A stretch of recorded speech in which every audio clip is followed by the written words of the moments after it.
नमस्कार विद्यार्थी मित्रांनो, डिजिटल एज्युकेशन या यूट्यूब चॅनलमध्ये चालणाऱ्या आजच्या ऑनलाईन पाठामध्ये आपणा सर्वांचं हार्दिक स्वागत आहे.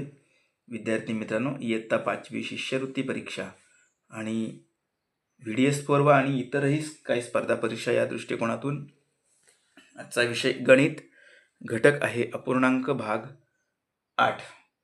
तर आजच्या या 8व्या भागामध्ये आपण काय पाहणार आहोत तर अपूर्णांकांचा लहान मोठेपणा, म्हणजे दिलेले जे अपूर्णांक आहेत त्यापैकी लहान अपूर्णांक कोणता आहे आणि मोठा अपूर्णांक कोणता आहे ते आपण शोधणार आहोत.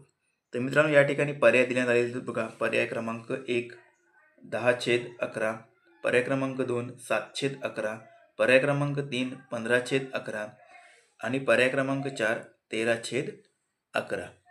आणि या दिलेल्या अपूर्णांकांमध्ये आपल्याला मोठा अपूर्णांक शोधायचा आहे.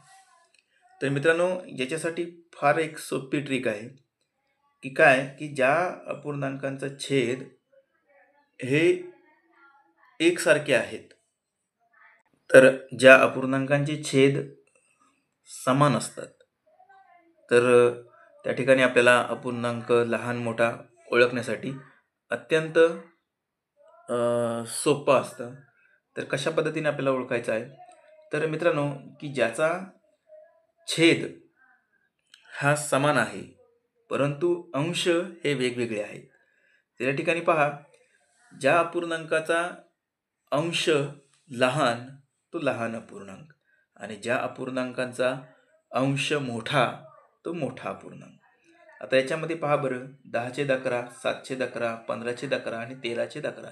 तर याच्यामध्ये 15/11 हा जो अपूर्णांक आहे हा मोठा अपूर्णांक आहे. म्हणून तिसऱ्या क्रमांकाचं वर्तुळ जे आहे काय करायचं आहे ते आपल्याला रंगवायचं आहे. तर आपल्याला मोठा अपूर्णांक याच्यामध्ये कसा ओळखायचा आहे लक्षात आलेलं असेलच. आता याच्यामध्ये आपला लहान अपूर्णांक कोणता येईल मग, तर 7/11 हा काय होणार आहे, लहान अपूर्णांक होणार आहे. इथं मात्र आपण काळजीपूर्वक लक्षात घ्यायचं आहे. याच्यानंतर याच्यासारखंच आणखी दुसरं एक उदाहरण आपण पाहूया. तर पहा, या ठिकाणी उदाहरण काय आहे तर या ठिकाणी आपल्याला लहान अपूर्णांक ओळखायचा आहे. आपल्या ट्रिक लक्षात आलेली आहे की ज्याचा अंश लहान तो लहान. त्यामुळे दिलेले जे पर्याय आहेत, पर्याय क्रमांक 1 12/9, पर्याय क्रमांक 21/9, पर्याय क्रमांक 7/9, पर्याय क्रमांक 13/9. म्हणजे तिसऱ्या क्रमांकाचा जो पर्याय आहे 7/9 हा काय आहे, लहान अपूर्णांक आहे. म्हणून तिसऱ्या क्रमांकाचं वर्तुळ मित्रांनो काय करायचं आहे, रंगवायचं आहे. आता यालाच प्रश्नाला जोडून आपण दुसरा एक प्रश्नाचा सराव करूया की आता या प्रश्नामध्ये मोठा अपूर्णांक कोणता आहे, तर मोठा अपूर्णांक कोणता आहे, 21/9. ओके. आता आणखी दुसरा एक प्रश्न सुद्धा आहे, या निमित्तानं आपण एक लक्षात घेऊया की लहान अपूर्णांक आणि मोठा अपूर्णांक यांची बेरीज किती. तर बघा, 21/9 अधिक 7/9 म्हणजेच किती येते बेरीज, 28/9. किंवा आता फरक विचारला तोही आपण लक्षात घेऊया.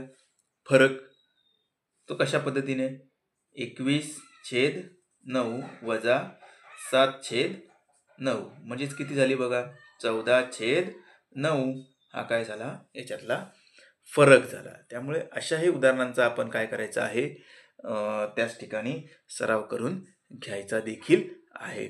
तर आजच्या या 8व्या भागामध्ये आपण अपूर्णांकांचा लहान मोठेपणा हे अभ्यासलेलं आहे. यानंतर पुढच्याही भागांमध्ये आपण अशाच प्रकारच्या काही उदाहरणांचा सराव करणार आहोत. पुढच्याही भागामध्ये आपण सहभागी व्हा. धन्यवाद.